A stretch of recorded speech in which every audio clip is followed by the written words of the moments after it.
আমরা আজকে আলোচনা করব ব্যাংক রিটেন ম্যাথের প্রিভিয়াস ম্যাথ অ্যালজাবরা থেকে।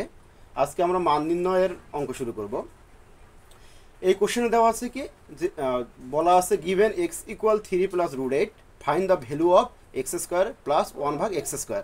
তার মানে আমার কোশ্চেনে দেওয়া আছে এক্স এর ভ্যালু আমার দেওয়া আছে, বের করতে হবে কি x square plus 1 x square. তাহলে আমরা কোশ্চেনের দিকে দেখলেই বুঝতে পারবো যে কি আমার এক্স এর যেহেতু ভ্যালু দেওয়া আছে 1 এক্স স্কোয়ার, এক্স এর ভ্যালু আমাকে বের করে নিতে হবে। তাহলে প্রথম অবস্থায় কি করবো, আমি 1 এক্স এর ভ্যালু বের করবো। তাহলে 1 ডিভাইডেড কত আছে 3 প্লাস রুট 8। আমার নিচে যখন রুট থাকবে আমি কি করব, রুট মুক্ত করব, সবসময় মূলদ সংখ্যাতে নিয়ে যাব। তাহলে তোমার কি আসতেছে দেখো তো। তাহলে এই রুট মুক্ত করতে গেলে আমাদের লাগে কি কনজুগেট নাম্বার দিয়ে আমাকে গুণ করতে হয় উপরে নিচে, তার মানে এর কি অনুবন্ধী দিয়ে। এখানে প্লাস থাকলে মাইনাস দিয়ে আমরা করব, মাইনাস থাকলে প্লাস দিয়ে করবো, এটাই। তাহলে 1 গুণ কি আসবে 3 মাইনাস রুট 8 ডিভাইডেড কত আসবে 3 plus root 8 into 3 minus root 8। আচ্ছা, এটাকে ক্যালকুলেশন করলে কি আসে দেখো তো, 3 মাইনাস রুট 8 ডিভাইডেড, তাহলে এটা কি A plus A square minus B স্কোয়ারের ফর্মুলা কি আমরা জানি, এ প্লাস বি ইন্টু এ মাইনাস বি। তাহলে কি হবে 3 স্কোয়ার মাইনাস রুট 8 তার উপর স্কোয়ার। তাহলে তোমার কত আসতেছে 3 মাইনাস রুট 8 ডিভাইডেড কত আসতেছে 9 মাইনাস 8। তাহলে তোমার আসে কত 3 মাইনাস রুট 8 ডিভাইডেড 1। তাহলে আলটিমেট আমার ভ্যালুটা আসলো কি 1/x এর ভ্যালু আসলো 3 মাইনাস রুট 8, 3 মাইনাস রুট 8।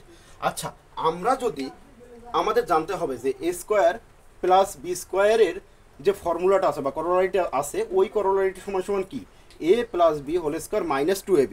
তার মানে আমার কি লাগবে, এই যে এক্স প্লাস এই যে 1/x এর ভ্যালুটা আমার লাগবে ওই ফর্মুলার ক্ষেত্রে। তাহলে আমি আগে প্রথম অবস্থা বের করে দেবো, এক্স এর ভ্যালু আমার কত 3 প্লাস রুট 8, আবার 1/x এর ভ্যালু কত 3 মাইনাস রুট 8। তাহলে রুট 8 চলে যায়, থাকে কত 3 প্লাস 3 6। তাহলে আমি ভ্যালু পাইলাম কত এক্স প্লাস 1/x এর ভ্যালু পাইলাম আমি 6। তাহলে এখন আমি কি করব, x square plus 1/x square এই ফর্মুলায় চলে যাবো।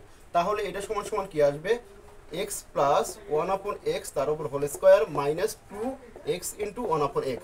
এই এক্স উপরের এক্স নিচের এক্স উপর এক্স কাটা দিলে 2 থাকে শুধু। আমি এখন ভ্যালু বসাই দেবো, এখানে ভ্যালু কত পাইলাম আমি 6 জানি। তাহলে 6 এর উপর কি করবো স্কোয়ার দিলাম মাইনাস 2। তাহলে তোমার কত আসতেছে 636 মাইনাস 2 কত আসতেছে 34। আলটিমেট আনসার হচ্ছে কি 34। তাহলে আমরা দেখব এরকম অনেক শত শত ম্যাথ পাবো যেখানে কি হবে এক্স বা এর ভ্যালু দেওয়া থাকবে, আবার কি থাকতে পারে ওখানে এক্স স্কোয়ার বা এ স্কোয়ার 1/x স্কোয়ার বা যে কোনো ভ্যালু থাক না কেন, তখন মানে একটা যদি সিঙ্গেল ভ্যালু দেওয়া থাকে আবার যদি ওর 1 দেওয়া বের করতে বলে, তাহলে আমরা এই প্রসেসে ম্যাথ বের করব এবং এই প্রসেসে বের করে ম্যাথ সলিউশন করব। শেষ।